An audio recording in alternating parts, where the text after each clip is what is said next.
Check, this is Altor, the people champ, Eureka Lenga, the people champ, Eureka, voilà. Il y a beaucoup de personnes qui m'ont envoyé des messages après le combat de Tony Yoka, Martin Bacolé. Au sujet Eureka Lenga, qu'est-ce que tu en penses dès le début, avant le combat, avant que le gong retentisse? Moi, je voyais toujours Martin Bacolé comme gagnant parce que pour moi, Tony Yoka, après avoir passé professionnel, il n'a pas assez exploité sa boxe, il n'a pas assez changé sa façon de boxer. Donc voilà. Aujourd'hui, on peut pas dire que Tony Yoka s'est fait battre largement au point. Donc tout le monde a vu le combat, tout le monde a vu comment ça s'est déroulé. Tout le monde était convaincu que Martin Bacolé était le meilleur sur le ring. Voilà. Une seule chose à dire, c'est que je sais que la boxe c'est un noble art. Comme disait mon ancien entraîneur Joe Kimpani, c'est un art de donner et non de recevoir. Donc Tony Yoka s'est fait largement battre au point. Et puis voilà. Martin Bacolé était très puissant dans tous les attaques. Et puis il était déterminé à gagner ses combats parce qu'il n'arrêtait pas de le dire avant le combat que Tony Yoka avait peur de lui. Donc voilà quoi. Après, je sais pas dans quel genre de camp d'entraînement que Tony Yoka parte souvent. Mais Tony Yoka, c'est un boxeur qui n'a pas assez changé sa boxe. Il n'a pas assez mis d'agressivité dans sa boxe. Sa boxe, il a resté amateur, même après 15 combats professionnels. C'est un boxeur que moi, j'admets, mais je suis pas fan de sa boxe parce que je trouve... c'est un boxeur incomplet niveau professionnel, même si Canal Plus nous le faisait sortir comme une vedette, comme un meilleur boxeur français. Mais moi, je savais que tôt ou tard, quand il va tomber sur un vrai cogneur, un vrai encaisseur, un vrai bulldozer, il aura du mal, tu vois. Donc voilà. Après, je peux pas dire que, ou je peux pas accepter que dans le niveau français, Tony Yoka est le meilleur.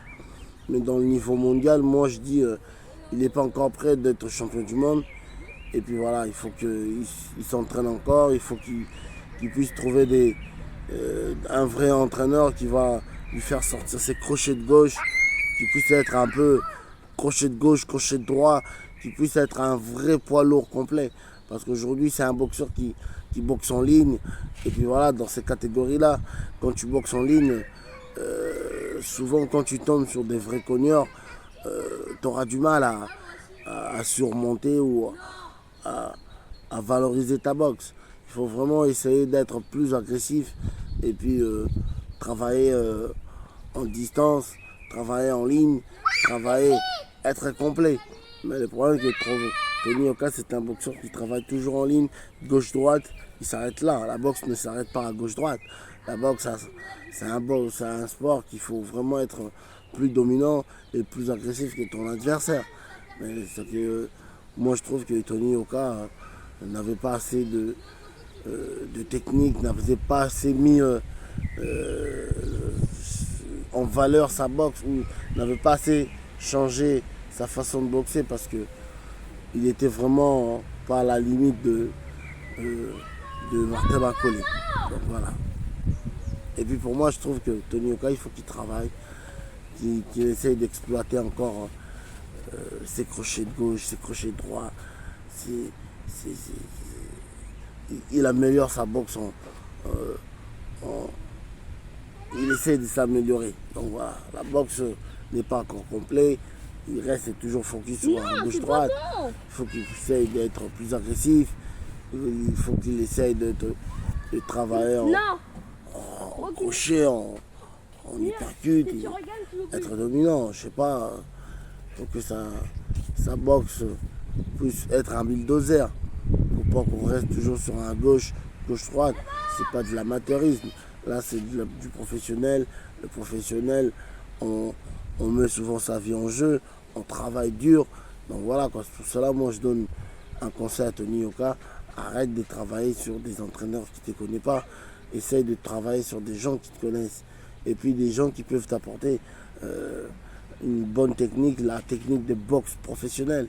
Parce qu'aujourd'hui, ce que tu as fait devant Bacolé, c'était encore la boxe pure amateur.